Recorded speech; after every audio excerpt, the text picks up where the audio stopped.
under our feet right here. It comes right into what's known as our headworks. That's only at 11 million right now, so we're talking about 7,000 gallons a minute, plus or minus, is what's going under our feet right now and coming into our facility. So this is the screenings. This is where we'll actually catch anything that's bigger than that 1/4 inch. You can kind of see the spaces between the grains. So we'll catch everything here, and that way it doesn't harm our processes downstream.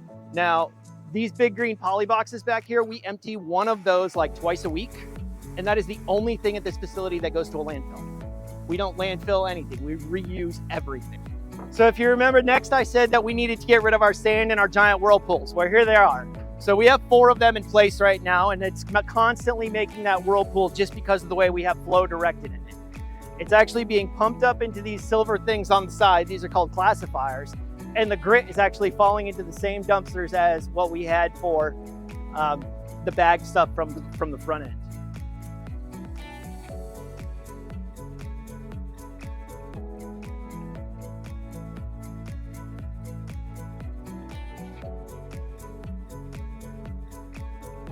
This is mixed liquor.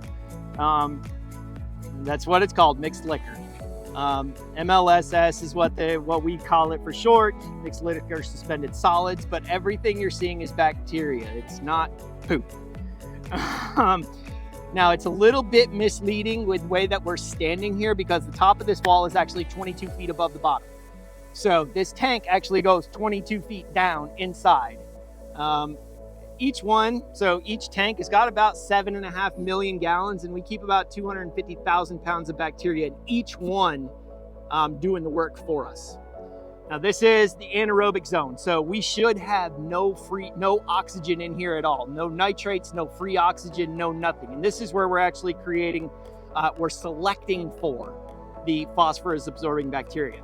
So right here is zone number 2. So there's 1 and here's 2. This is our anoxic zone. This is where we're doing the denitrification. This is where the bacteria are ripping those oxygen molecules off the nitrate and releasing nitrogen gas. And actually right there, you can see all of those bubbles popping right now. That's all nitrogen gas being released into the atmosphere. So that's how we're eliminating the nitrogen from our wastewater.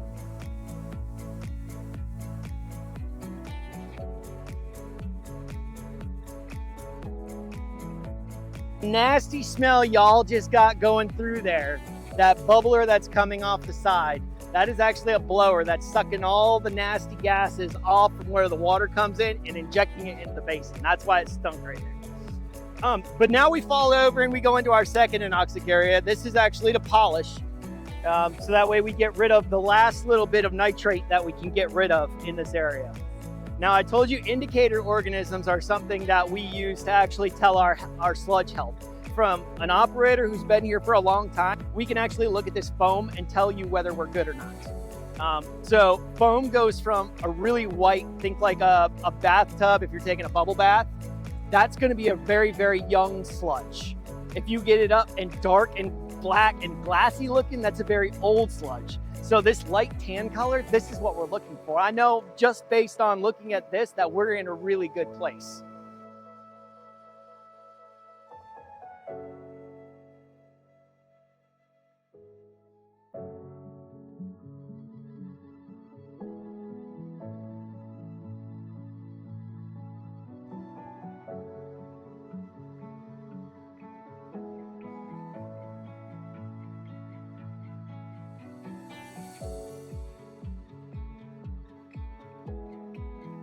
So now we're going to go over to the clarifier.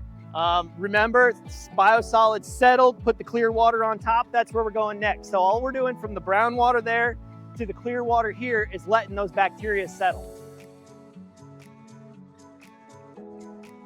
But you can see how clear this water just got by gravity. But the state of Florida says this is not clear enough. So we actually have to go and take out more suspended solids using our filters in the next step. But we've got all the bacteria now sitting on the bottom of those clarifiers. And it's what we call a sludge blanket. It's probably about 1.5 feet deep, something along those lines right now. Now the green pumps are returning some of those bacteria to the front to do more work for us. The brown pumps are the ones that we're using to keep our population age in check.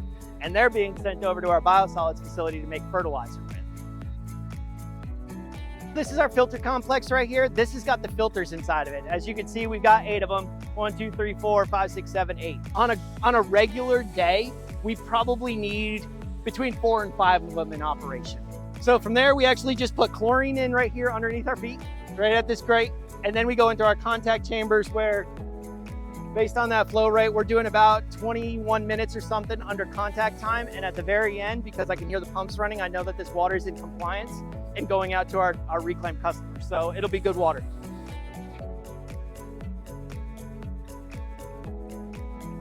So this is final effluent. I can tell because those pumps are running.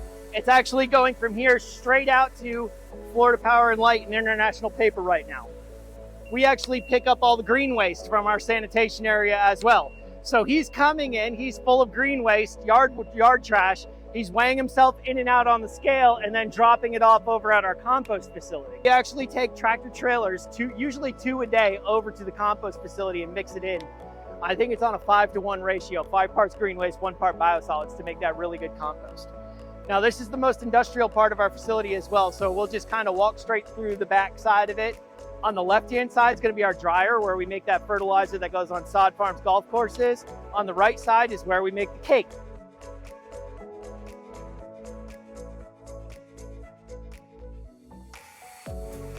They take and they make what's a bed of green waste. They drive these tractor trailers over the top. They spread out the biosolids. They put more green waste on the top and they mix it up.